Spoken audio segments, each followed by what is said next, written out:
Good morning. Praise the Lord, brothers and sisters.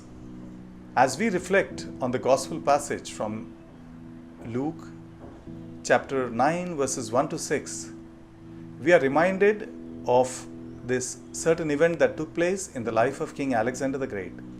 On his deathbed, he invited all his generals and he gave them 3 wishes. He said, "The best doctors should carry my coffin. Secondly, I want you to disperse all my wealth, my money, my gold, the diamonds that I have earned, everything that I have, all the wealth that I have, I want you to disperse it on the streets as my coffin is being carried out."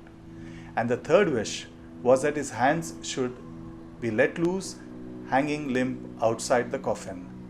The generals, quite perplexed by what was being requested, asked him for an explanation, and he said, "Here is what Alexander the Great had to say. I want the best doctors to carry my coffin so that it is known to everyone that the best doctors in the world cannot heal you when it is time for you to pass out of this earth.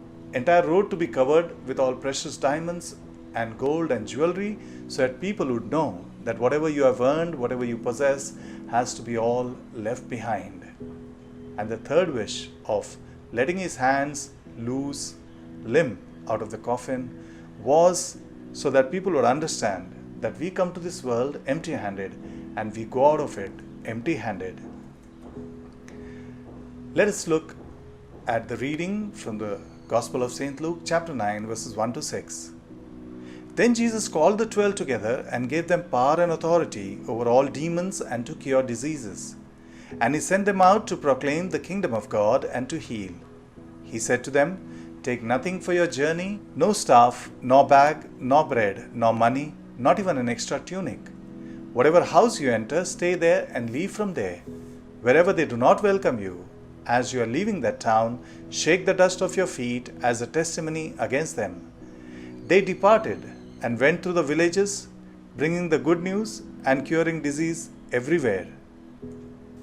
The good news of our Lord Jesus Christ. Praise be to you, Lord Jesus Christ.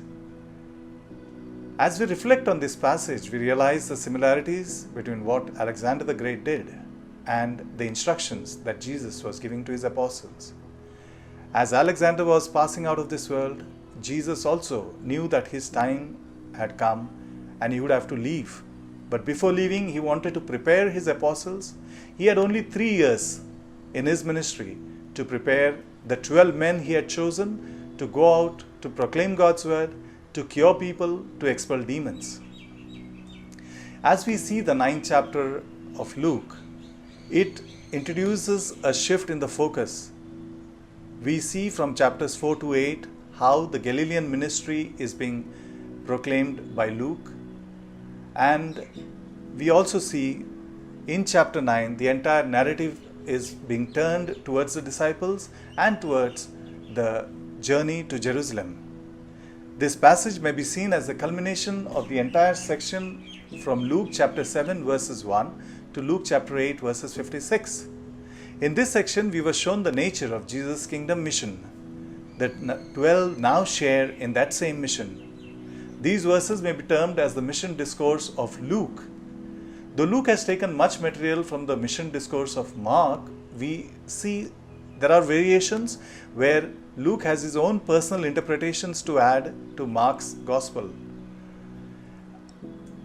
One thing which stands out about the ministry which Jesus laid upon the 12 is this: over and over there is the discussion about preaching and healing. By giving the 12 authority over the demons and linking that to the kingdom of God and curing, Luke heightens the eschatological tone of Jesus' ministry. Jesus empowers his followers to join the cosmic battle with Satan, and this warfare, which begins in the temptation scene in the 4th chapter of Luke, from Luke 4 1 to 13, it surfaces regularly throughout the gospel, and it is finally finished on the crucifixion site where Jesus dies. Before Jesus instructs his disciples on how to go about their mission, he gives them certain instructions about what all they are supposed to do. He gave them not only authority as in Mark, but also he gave them power and authority. If we reflect a little more closely on Luke, we see that he talks about power and authority. We also see that in Mark he talks about unclean spirits, whereas in the Gospel of Luke he talks about demons and curing diseases. Now this demons and curing diseases, he separates the two, which means that only evil spirits was not the thing about diseases, but these were two separate issues. And he gives that power and authority to his disciples so that they may go and do what he wanted to do himself.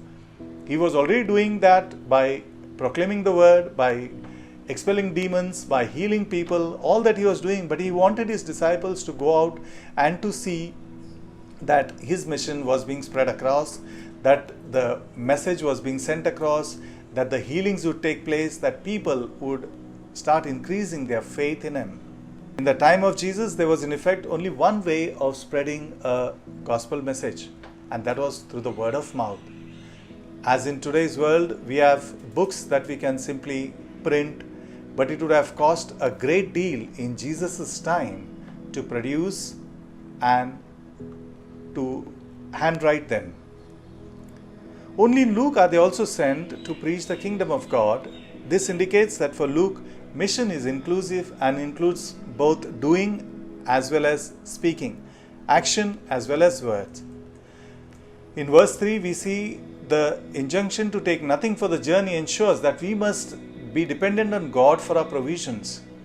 We must believe that God is completely in control, that He would provide everything for us. It may be summed up as detachment from things when it says take nothing for your journey, from persons, stay in one house and from there only depart, and events, and wherever they do not receive you, you are just supposed to shake the dust off your feet and leave. They were told to travel light because a person who travels light can travel far, he can travel fast.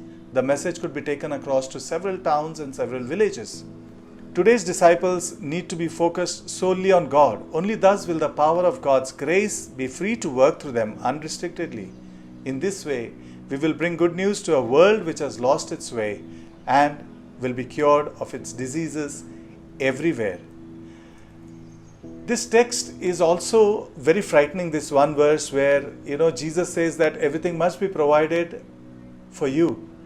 If we take it literally in the sense that God would provide everything for us, we must be careful, because even St. Paul, who was such a great preacher, who was such a great proclaimer of the gospel of Jesus, himself worked extremely hard to provide for his needs, and he did not depend on anybody, and he gave a very good example of how people must work for their living. Whereas a prayer can be made that if God be willing, we will be provided with what we daily need. In verse 5, we hear about the rejection that is given. Jesus warns his people, Jesus warns his apostles that they could be rejected. But as what the rabbis did in the time of Jesus, when they would come out of any pagan or heathen country and they would shake the dust of their feet, Jesus gives the same instruction to his disciples to be like strict Jews, to just shake the dust of their feet. In the last verse, we see how Jesus gives the mission, gives the command, and his apostles go out and do the work. And that confirmation comes through the healings that follow, through the curing that happens, through the demons that are expelled, and how the apostles are so happy with what they see. And they come back and tell Jesus that, yes, we have accomplished your mission, what you gave to us. And Jesus says, do not rejoice about that, but rejoice that your names are written in heaven. Brothers and sisters, let us close our eyes for a moment. Father God, we want to thank you for giving us this opportunity to speak your word, to reflect on your word, to break your word. Father God, we want to thank you for this wonderful day that you have given to us, to know that we are all missionaries and we are partakers in the kingdom work. Lord Jesus, we ask you to make us missionaries, each and every single one of us who are baptized in your name. In Jesus' name we pray. Amen. In the name of the Father, Son, and the Holy Spirit. Amen.